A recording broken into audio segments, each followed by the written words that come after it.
kita berdoa dulu ya. Nur Khalifah, bisa pimpin temannya berdoa dulu, Nak? Siap, Ibu. Oke. Iya, teman-teman, sebelum kita belajar, kita mulai berdoa dulu ya. Berdoa dimulai. Doa sebelum belajar. Doa selesai. Ucapkan salam. Terima kasih. Oke, selanjutnya sebelumnya Ibu ucapkan selamat datang dulu ya untuk kalian semuanya. Selamat datang di kelas 6 ya. Walaupun minggu lalu kita sudah ketemu, tapi ini kita baru mau masuk ke pelajaran ya. Kalian sudah siapkan ya untuk belajar hari ini ya. Kita sudah berdoa. Nah, kita siapkan dulu peralatan-peralatan dan buku-buku yang harus kalian siapkan dulu. Minggu lalu Ibu juga sudah infokan nih di grup, di WA ya. Kalian harus siapkan beberapa alat dan bahan untuk karena di pelajaran hari ini ada percobaan kan ya. Biar semangat kita nyanyi dulu ya. Oke, kita nyanyi Lihat Kebunku. Kita nyanyi yuk, Lihat Kebunku ya. Lihat kebunku penuh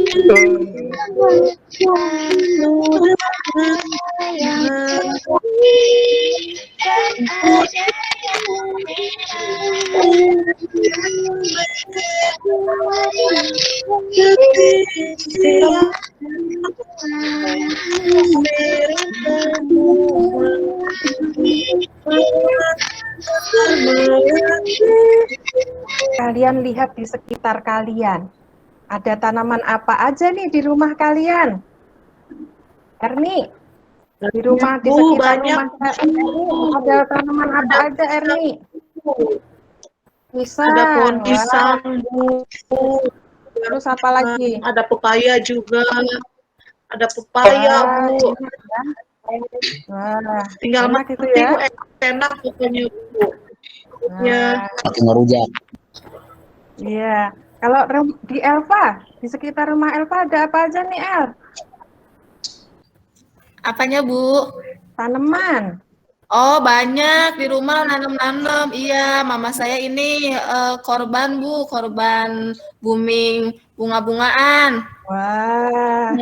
Nah, tiap tanaman-tanaman itu ada manfaatnya sendiri-sendiri ya.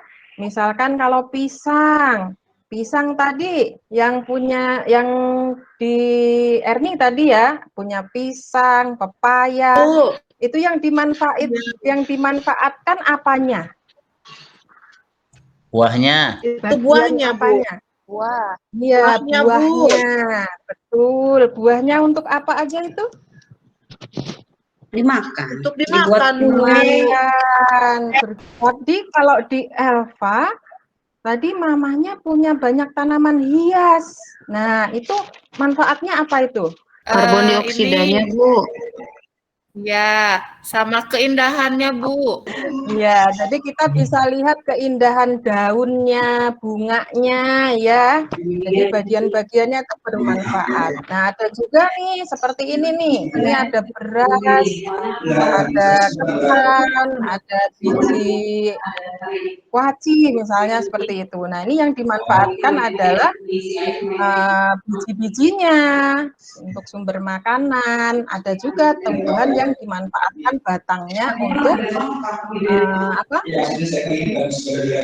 untuk bangunan atau untuk kerajinan juga bisa.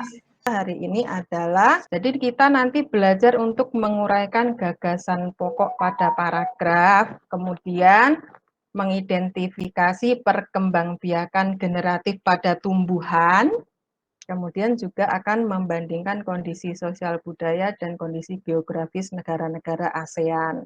Nah, nanti salah satunya itu kita akan belajar tentang tumbuhan, perkembangbiakan pada tumbuhan. Gitu ya. Perhatikan tanaman-tanaman di sekitar kita kan ya. Nah, sekarang pertanyaannya adalah kira-kira apa ya yang akan terjadi jika tidak ada tumbuhan di bumi? Bagaimana sih tumbuhan berkembang biak? Cangkok, Bu. Ada dengan cara cangkok. Kita akan belajar tentang mencari atau mengidentifikasi gagasan pokok pada paragraf. Ya, kita di sini ada sebuah bacaan, judulnya adalah manfaat tanaman jagung. Ya, paragraf 1 coba dibaca sama Saniti. Tanaman jagung sangat bermanfaat bagi kehidupan manusia dan hewan. Di Indonesia, jagung merupakan komoditas tanaman pangan kedua terpenting setelah padi. Berdasarkan urutan bahan makanan pokok di dunia, jagung menduduki urutan ketiga setelah gandum dan padi. Di daerah Madura, jagung banyak dimanfaatkan sebagai makanan pokok. Oke. Yang sudah tahu mungkin apa itu gagasan pokok? Gagasan inti atau kalimat inti yang ada pada suatu paragraf. Nah, oke. Ada lagi gagasan inti pada paragraf. Selain itu, Parwati, Kalimat simpulan, Ibu. kalimat simpulan. Oke, ada lagi nggak? Oke, jadi gagasan pokok itu adalah sebuah pernyataan yang merupakan inti suatu pembahasan. Jadi jawaban kalian tadi sudah benar ya. Seringkali gagasan pokok terletak pada kalimat utama yang ada di awal atau di simpulan paragraf. Kadang di awal, kadang juga ada di akhir. Nah, kita coba cari yuk. Kalian boleh diskusikan dengan teman kalian. Lihat di sini, paragraf 1 kira-kira mana ya gagasan utamanya? Tanaman jagung bermanfaat bagi kehidupan manusia dan hewan. Oke, betul Justisa, dapat 3 bintang dari Ibu ya. Tulis bintangnya ya, nanti Ibu juga rekap di sini. Nanti akhir tahun Ibu kasih reward. Oh, terima kasih, Bu. Ya. Oke, paragraf 2. Siapa nih yang mau jawab? Saya, Bu. Oke, Romi. Hampir seluruh tanaman jagung dapat dimanfaatkan untuk berbagai macam keperluan. Itu, Bu, ada di kalimat pertama, Bu. Oke. Kenapa yang itu? Jawabannya.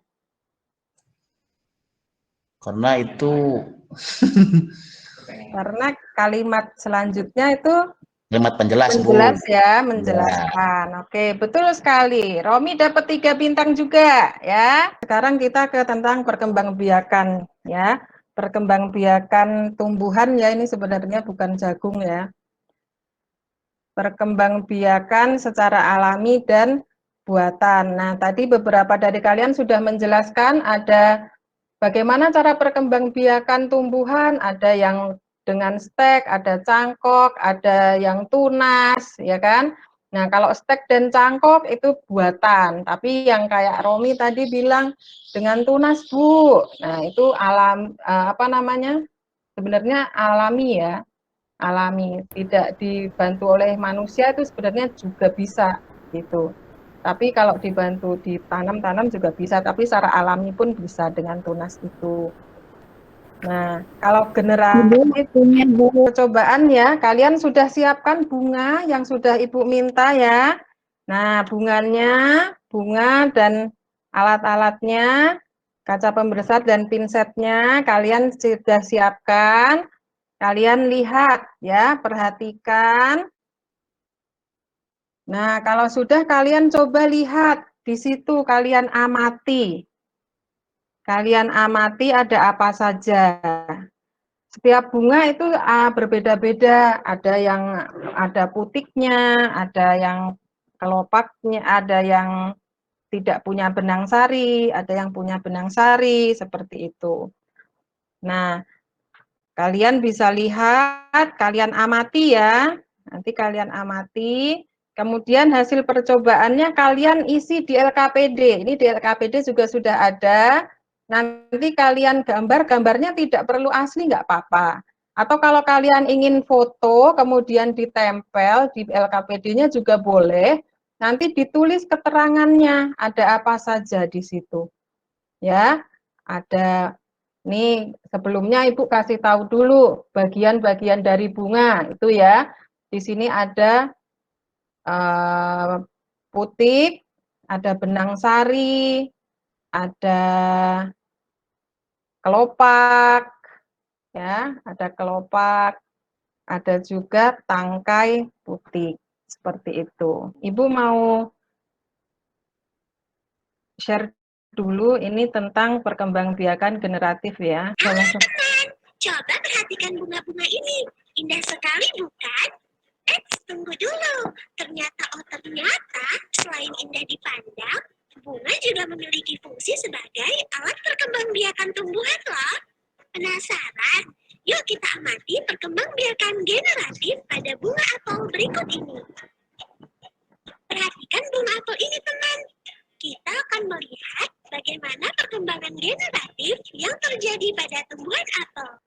Nah, nanti kalian bisa ulang lagi, pelajari lagi di buku kalian tentang cara perkembangbiakan generatif ya. Ada proses penyerbukan, kemudian masuk ke dalam